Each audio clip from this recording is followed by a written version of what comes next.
गौर से धुन सुनना कि जल कैसे प्रकट हुआ। आपका जीवन बीत गया भोलेनाथ जी को जल चढ़ाते चढ़ाते, लेकिन पता ही नहीं कि भोलेनाथ जी को इतना जल क्यों प्रिय है।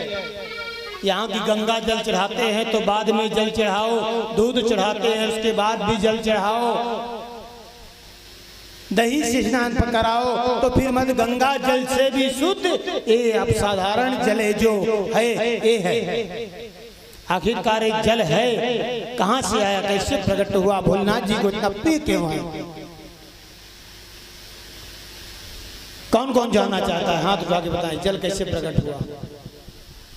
चलो आधे तो जानना ही चाहते हैं, पूरे नहीं, इसलिए नहीं कथा के बढ़ाएं, आगे बढ़ जाएं जब पता। बोले सदगुरुदेव महाराज की। सूत जी बोलते हैं संकारिष्यो, जब नारायण जो है तपस्या में बैठ गए, साधारण नहीं महाराज जी, दिव्यम 12 सहस्त्रम वर्षम तपस्य चक्षुषा।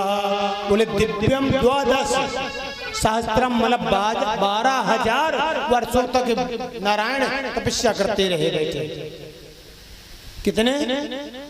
दिव्यम 12 सहस्त्रम 12,000 वर्षों तक महाराज।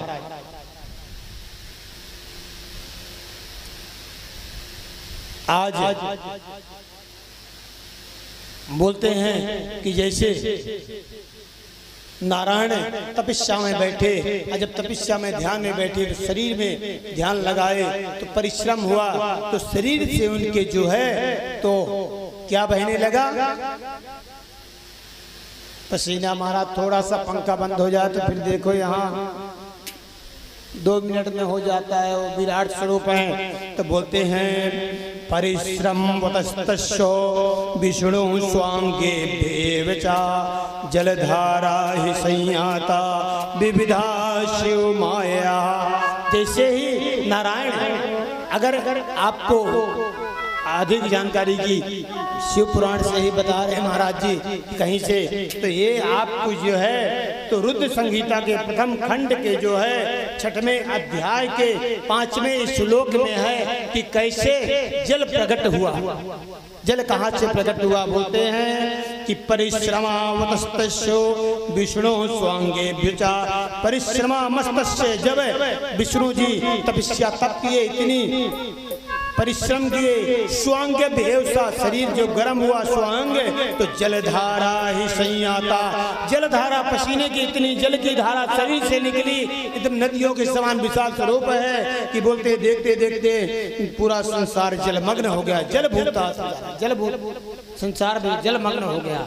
बोलते ये कोई साधारण बात नहीं है, शिव माया विमोहिता, जो बिंदु स्वरूप है वो विराट स्वरूप धारण किया, तो शिव की माया है।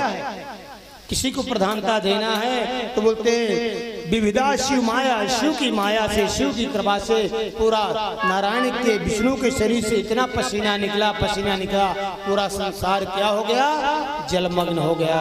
बोले भोलेनाथ महाराज की जय, बोले विष्णु जी भगवान की जय। अब समझ में आया जल कहाँ से आया, किधर से प्रकट हुआ।